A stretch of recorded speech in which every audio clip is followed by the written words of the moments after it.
Joe, like the Transformers and He-Man alongside it, was one of my favorite cartoon shows to watch growing up as a child in the 1980s. I tuned in each week to watch and wonder as the all-American heroes foiled the evil machinations of Cobra. My brother and I collected all of our favorite characters, and we even begged our parents to get us the USS Flag playset for Christmas one year. When my dad allowed it, I spent just as many hours with the impossible-to-complete Epyx video game on his Commodore 64.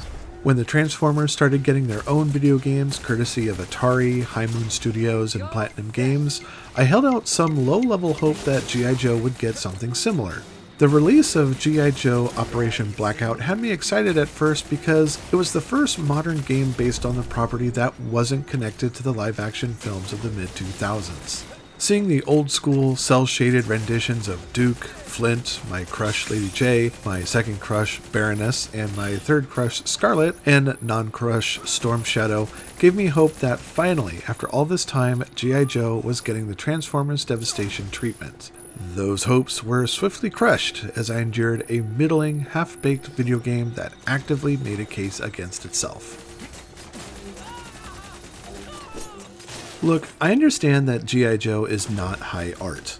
It was designed to sell toys of a paramilitary organization that willingly named one of its characters Snowjob without a hint of jest, so you know it was never really something to take seriously. But G.I. Joe is cool because of its silly, endearing cast of larger-than-life heroes and villains that shoot blue and red lasers at each other. So when I see that Operation Blackout barely puts in the effort to celebrate what made the cartoon so entertaining, I think I have the right to be upset. For Pete's sake, people, they don't even use the theme song. How can you make a game on G.I. Joe without using one of the most iconic theme songs ever written? The actual practice of playing Operation Blackout is antithetical to fun in every way because of its short, oft-duplicated gameplay loop that becomes a chore after the first hour, leaving little incentive to keep going. The story is about as Joe as you can get and is probably the best thing about this whole sad affair. Terrorist organization Cobra is up to their old tricks again in their quest to eliminate G.I. Joe, and this time they might actually succeed.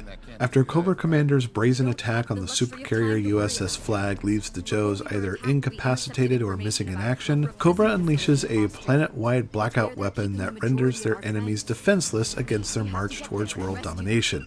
Using the White House as his base of operations, Cobra Commander orders his minions Destro, Baroness, Zartan, and Storm Shadow to scour the planet for their enemies lest they stumble upon their grand scheme. On the opposite side of the world, the surviving Joes Lady J, Duke, Snake Eyes, Scarlet, Sci-Fi, and Roadblock formulate a plan to fight back and loosen Cobra's reptilian grip by attacking their facilities and turning their robot army against them. Lifeline was with me for a while, but he went scavenging for supplies and never came back. In G.I. Joe Operation Blackout, you'll wage a guerrilla war against Cobra and, at the same time, help consolidate their power in a story that switches between two opposing forces. This seemed like a nifty idea at the start, but when there's no fundamental difference in gameplay between either side, coupled with a story that just doesn't really seem interesting, the side switching feels kind of pointless. As a third-person, over-the-shoulder run-and-gun shooter, you'll engage enemies and bosses while traversing large linear levels that feel empty and underutilized. Each mission has a primary objective to complete and optional secondary quests that are mostly in service to unlocking special videos from the main menu. Each mission has you lead a 2-member team of Joes to fight your way through Cobra bases and strongholds, and when you're given control of Cobra, you'll play some of those same levels in reverse. Such little nuance in the game's design makes for a largely tedious and boring adventure that has very little to show for itself. Operation Blackout attempts to incentivize exploration, what little there is of it, by squirreling away items in every level that unlock new weapon skins, comic book covers, and videos, but to be really blunt, I couldn't find the energy to care about finding any of them. Combat is awful, and because it is the front and center mechanic of Operation Blackout, that's a huge concern. The actual practice of moving your target reticle around and pumping androids full of bullets, not lasers, is off-putting thanks to a strange acceleration effect that makes getting a proper bead on a target harder than it should, especially when you're running around like a wild man. and you have to run around because even on its normal, the way it was meant to be played difficulty, enemies are blessed with supernatural aiming skills that whittle down your shields and health to such a degree that stopping to line up a shot could easily get you really hurt, if not killed. You'll often feel overwhelmed by the sheer number of enemies that come at you during the arena engagements, and the game tries to help you mitigate that by partnering you with a teammate, either controlled by a friend or AI. If you absolutely have to play Operation Blackout, suffering together with a friend is far better than playing solo because the AI controlling your companion is about as useful as an Amish electrician. Characters get caught in the environment, they run in circles, they run in place, and while you're fighting for your life and bleeding through ammo at an alarming rate, they'll fire their weapons whenever they feel like it.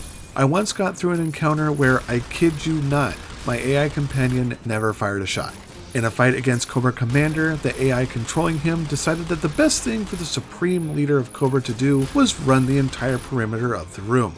I struggled with the boss later on in the story only because my partner didn't get through the door during an in-game engine cutscene in time for the encounter to start. The bland torture of the game's on-foot missions are somewhat alleviated through the use of vehicle-based sequences, but those are hardly worthy of much praise.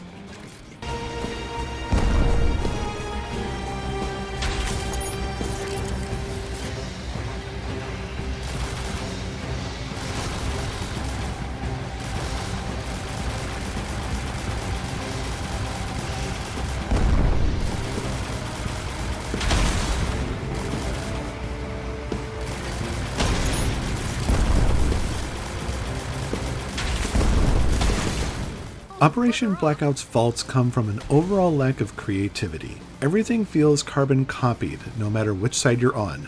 Run to an objective marker, fight enemies along the way, trigger another objective marker that leads to an arena where you'll fight waves of enemies until the path opens up, reach the new objective, hit a switch or activate a panel, fight more enemies, sometimes for a timed duration, and maybe battle a boss before the mission ends. All characters control and animate exactly like each other, leaving skins and special abilities the only thing that makes them stand out.